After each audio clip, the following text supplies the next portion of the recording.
Yes, kulingana na swali aliloniuliza Official Mavazi, niendelee kutoa ufafanuzi kidogo zaidi. Ukiingia kama unavyoona hapa, niko kwenye wallet ya Pi. Upande wa mainnet. Umeona hapo Pi mainnet, na niko kwenye wallet ya Pi. Hii ndo wallet yangu. Na chini ukitaka kufungua hii sehemu ya stake ya kubai, hii sehemu ya kubai hii hapa. Unataka kubonyeza hii sehemu ya kubai, ndio inakupelekea sehemu ambayo unataka, namna unavyotaka kununua kuongeza Pi zako. Tujue, hebu kamata hii Official Mavazi na wenzako, kamata hii. Umeona haya maneno, ili swali hapa juu nasema how do you want to get more Pi? Je, unataka vipi kupata Pi zaidi? Swali, je, unataka vipi kupata Pi zaidi? Hilo ni swali ambalo wamekuuliza. Na njia za kupata Pi zaidi wamekuwekea hapa. Moja, njia ya kwanza, on ramps. Wamekuwekea njia ya on ramps. Akakwambia kile kimaelezo pale, you can buy.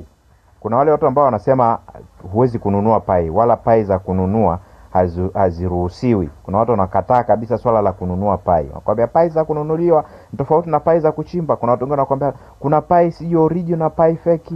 Pi za kununua sio, tunatakiwa Pi za kuchimba ndo Pi zenyewe ndo original na nini. Huo ni upotoshaji.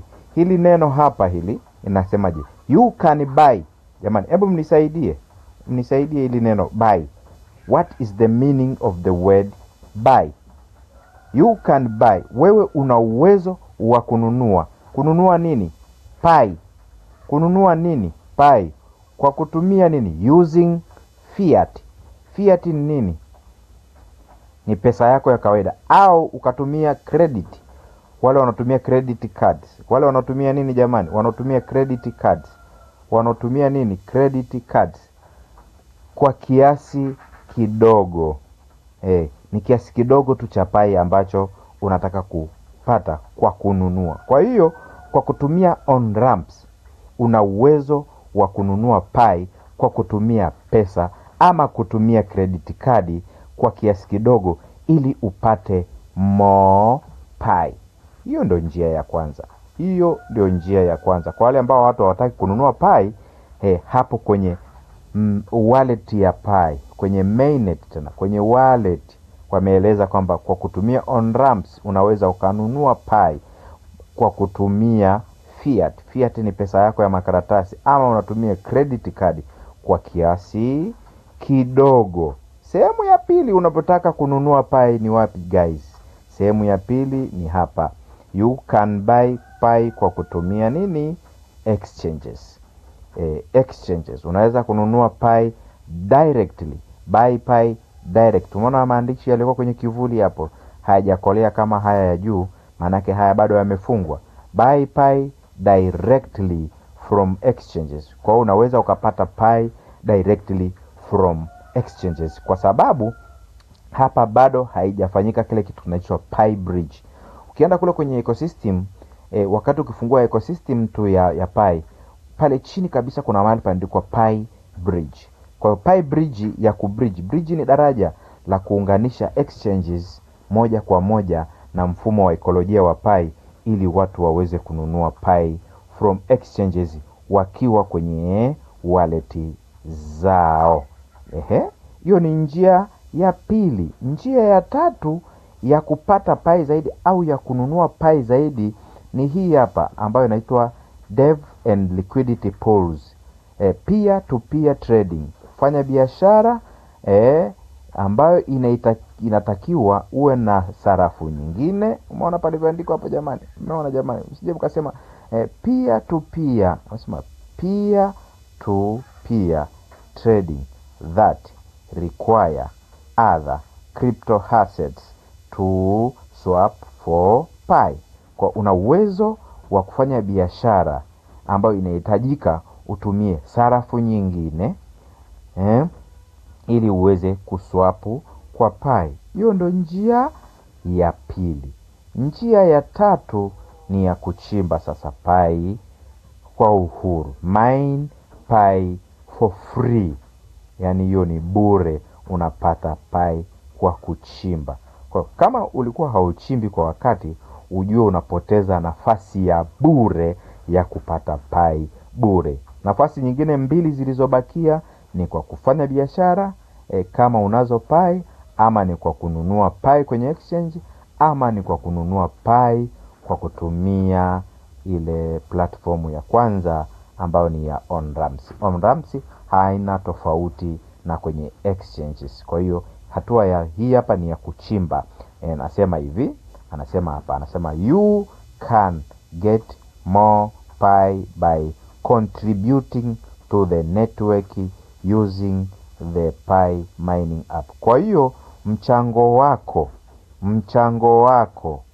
tunasema mchango wako wa kuchangia kwenye network, kwenye mfumo, kwenye network kwa kutumia Pi mining app, ndio unapata pai bure. Kwa hiyo unachangiaje sasa? Kwa kuongeza watu. Unachangiaje sasa? Kwa kuwa pioneer. Unachangiaje sasa? Kwa kuongeza security cycle. Unachangiaje sasa? Kwa kufanyaje? Kwa kurani node. Unachangiaje sasa? Kitu kingine ambacho unachangia, kwa kubofya kitufe kila baada ya masaa 24. Kuna mambo mengi pale. Unachangiaje sasa? Kwa kutembelea kwenye ecosystem kule, hiyo ambao wanaita utility usage. Unapata na bonus nyingine nyingi kabisa. Kwa hizo ndio njia za kupata pai.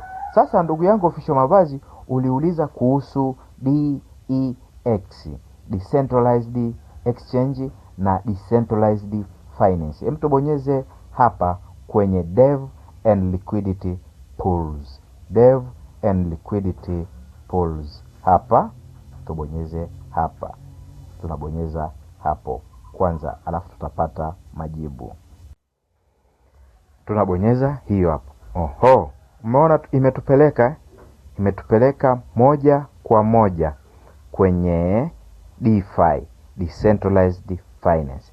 Kwenye Decentralized Finance hapa kwenye wallet yako, kwenye Decentralized Finance tunaona tuna kipengele cha My Tokens, tuna kipengele cha More Tokens, kuna kipengele cha My Liquidity Pools. Ukiona hicho kifupi My LPs ni My Liquidity Pools. Kwenye kipengele kuna kipengele pia cha More Liquidity Pools, kwamba wewe unaweza kuwa na liquidity pools zako ambazo umezianzisha, na kuna watu wengine pia wameanzisha liquidity pools, maboa ya ukwasi, na kuna liquidity pools ya Pi network yenyewe. Kwa hiyo guys, mtu angalie, kumbe hii na yenyewe DeFi ni sehemu ya kuongeza pai zako kwa mujibu wa ule ukurasa wa mwanzo.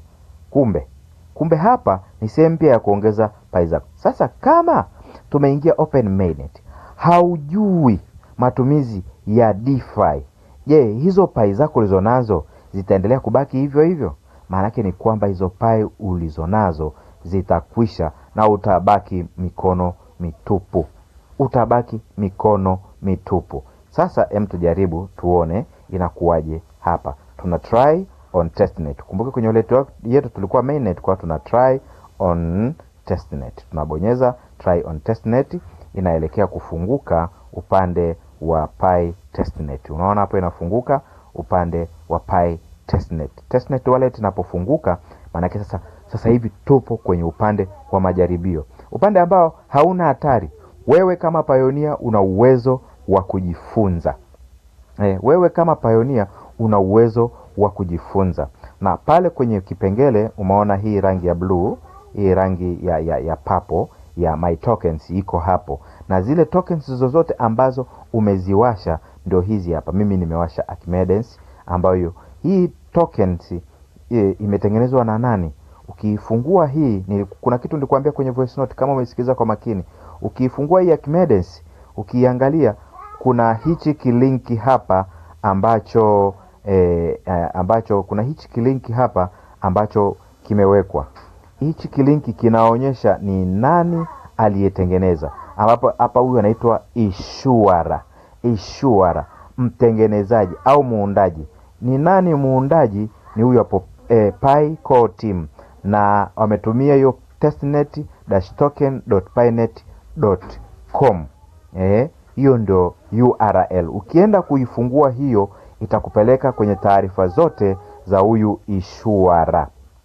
Unaona, domain iliyotumika waliotumia ni hii hapa. Kwa ndio nakwambia lazima uwe na domain.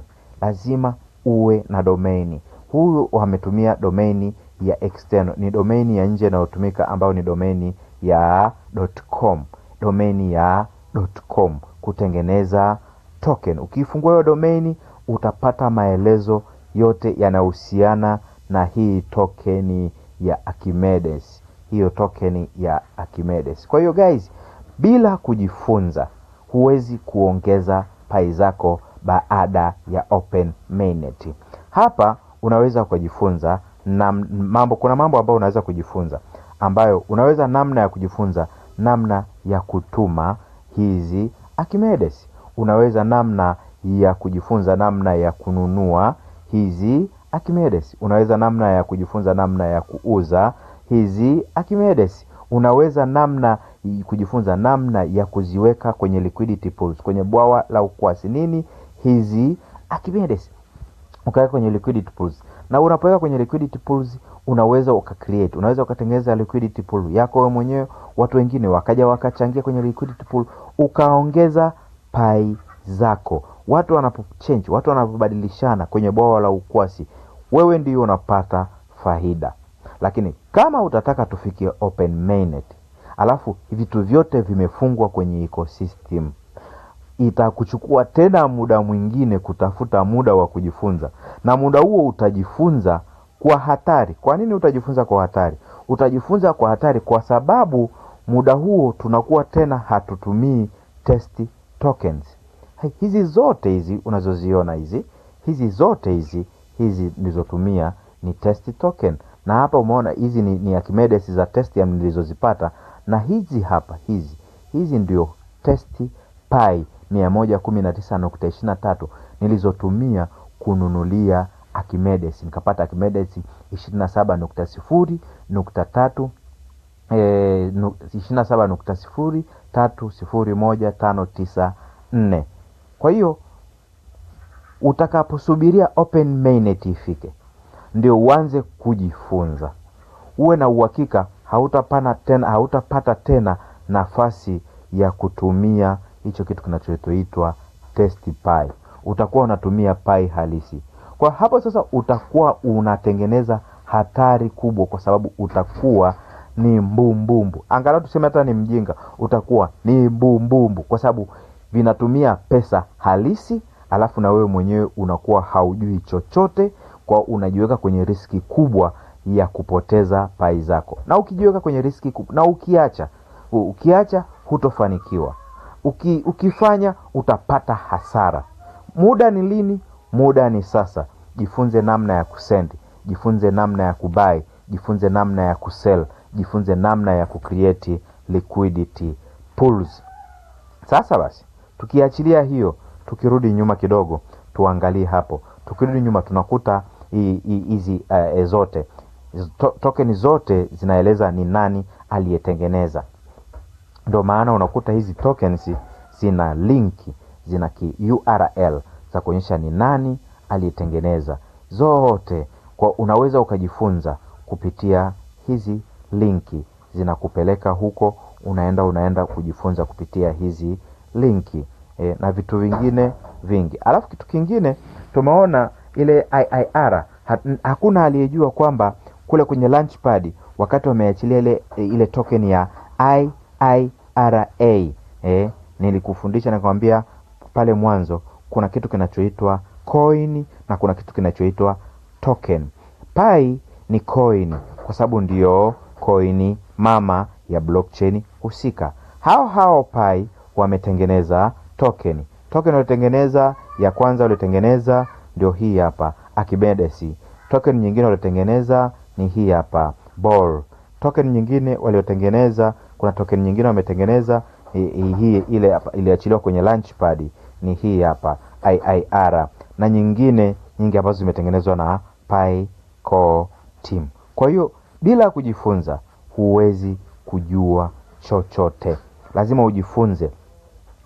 Kwa mfano kama hii Archimedes, unasema unataka ubonyeze hii sehemu ya kubuy na kusell. Mfano kama mimi tayari ninazo Archimedes 27 ambazo ni sawa na test token 129.15, na bonyeza sehemu ya kubuy ama kusell. Inaniuliza swali, je, unatakaje? How do you want to get more Archimedes? Unatakaje kupata Archimedes zaidi? Unataka kupata kutumia market price ama kwa kutumia price yako wewe mwenyewe? Na namna ambavyo wamekupa maelezo hapa. Ukitaka kubonyeza at market price, unaenda pale unabonyeza, inakufungulia sehemu ya kuswap. Hapa unakuja unafanya swapping. Umeona hii swap. Bila kujifunza, kila unachokibonyeza kinakupeleka ndani zaidi. Kila unachokibonyeza kinakupeleka ndani zaidi. Usikae kimya, lazima ujifunze. Lazima uwe na muda wa kutosha kuangalia video watu wanazoziposti, ndio utajifunza. Hautaki maelezo. Ukiwa mtu wa kutaka kujifunza alafu hutaki maelezo marefu, huwezi kupata kitu. Utabaki sifuri hivyo hivyo. Kwa mfano sasa hapa kwenye kuswap, unataka kubuy nini? Unaona kuna neno kabisa sasa. Buy nini? Archimedes. Sell nini? Una sell nini? Testify. Umeona? Una sell nini? Testify. Umeona? Ukitaka hapa katikati kuna sehemu ya kuswap, unabadilisha. Ukiibonyeza hii ya katikati, ukiibonyeza inakusaidia kubadilisha. Unaona tayari imeshabadilika. Mbonyeza hapa katikati, imekwambia unataka kubuy nini? Testify. Unataka kusell nini? Hii sehemu ya katikati hii ndio sehemu ya kubadilishia. Hizo mbili unazotaka kuzifanyia nini? Biashara. Sehemu hii ndio ya kuweka kiasi cha nini? Cha Testify. Ndio sehemu ya kuweka kiasi cha Testify. Sehemu hii ndio ya kuweka nini? Kiasi cha Archimedes ambazo unataka kuziuza. Na vitu kama hivyo. Kila kitu kina maana yake. Ni lazima ujifunze. Ni lazima utembelee, uendelee kuuliza maswali sehemu ambayo huelewi, ili DeFi inapokuja kufunguka uweze kuongeza pai zako. Tunaongeza pai pia kwenye DeFi. Ndio maana nikakwambia utake usitake, pai DeFi ndio uti wa mgongo wa uchumi uliogatuliwa.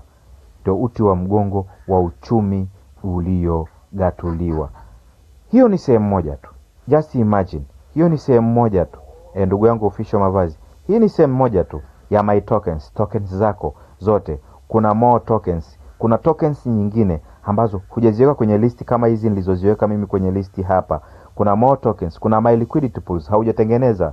Let's say kwa mfano kama my liquidity pool. Unabonyeza my liquidity pools. Unaona mfano kama mimi hapo. Inapofunguka hiyo, wakati inaelekea kufunguka my liquidity pools. Kama kuna liquidity pool nimeitengeneza, utaiona. Nimetengeneza liquidity pools ya Archimedes na Testify.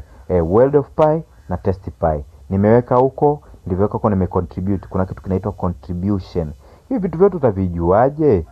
World of Pi contribution nimeweka hiyo. Testify contribution nimeweka 1.0 Umeona? Hizi ndo liquidity pools zangu nilizotengeneza wakati najifunza, wakati Pi Network wamejifunza. Ukiachilia mbali hiyo, kuna kitu kinachoitwa more liquidity pools. Ukibonyeza hiyo, utaona liquidity pools ambazo zimetengenezwa na watu wengine ama unataka kutengeneza. Ngoja ifungue. Wakati inafunguka, umeona? Wakati inafunguka, hapa kuna swali limekuwa, je, looking for a pool? Create one here.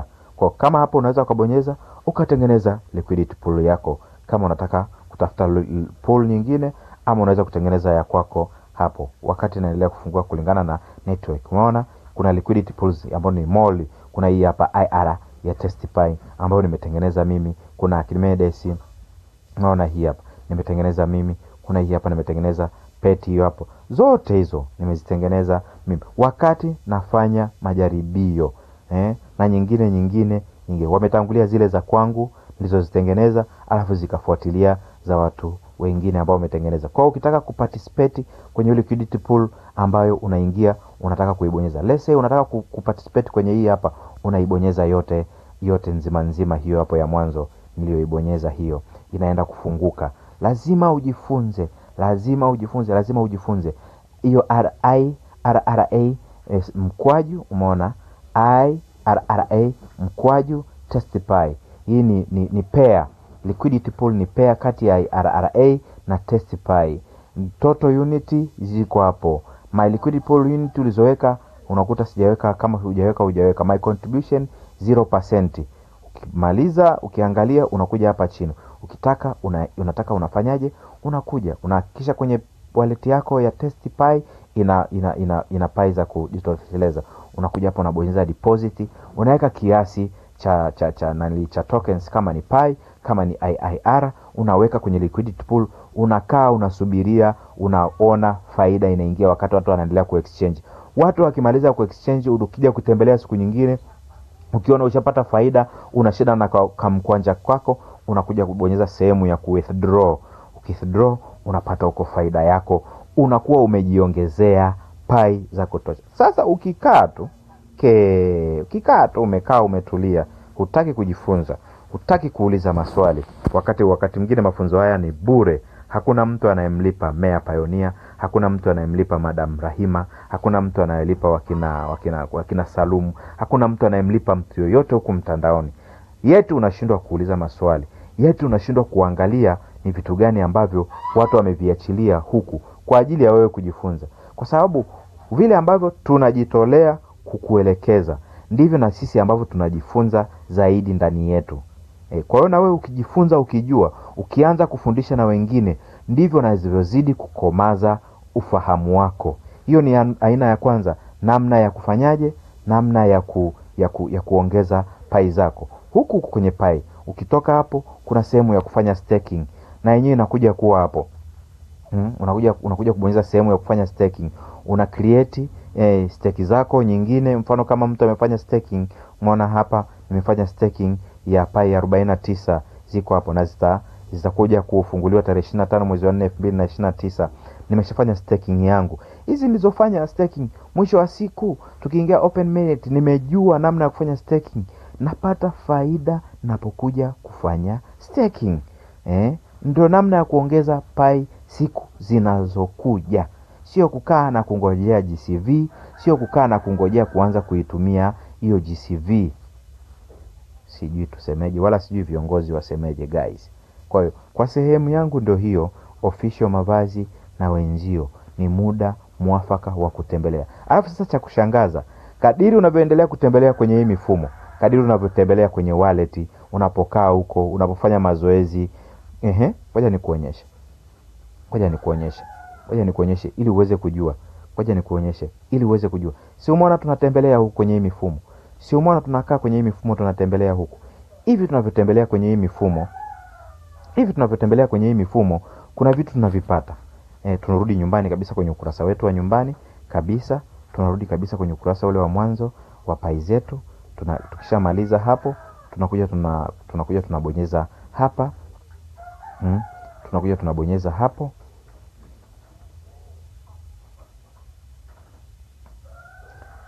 Tunabonyeza hapo, tunaona kabisa mining rate, tunaona na hizi kuna hichi kitu hapa. Guys, kuna hichi kitu hapa. Hii hapa inaitwa utility usage bonus. Kwa unapotembelea hichi kipande na chenyewe kinaongezeka. Utility usage bonus. Hiyo bonus inaongezeka. Mfano kama hivi ninavyotumia sasa hivi muda wangu kukuelekeza, nikija kesho wakati naanza kuchimba, nakuta imeongezeka hiyo namba hapo kutoka 0.00 inaendelea kuongezeka kadri ninavyoendelea kutumia. Ni yangu tu hayo kwa leo. Mungu akubariki sana ndugu Official Mavazi kwa kuuliza maswali. Nafikiri swali lako umepata majibu, na pia umeweza kuwasaidia wengine ambao walikuwa wana changamoto inayofanana na ya kwako. Ni Meya Pioneer wa GCV Educational Group. Karibu.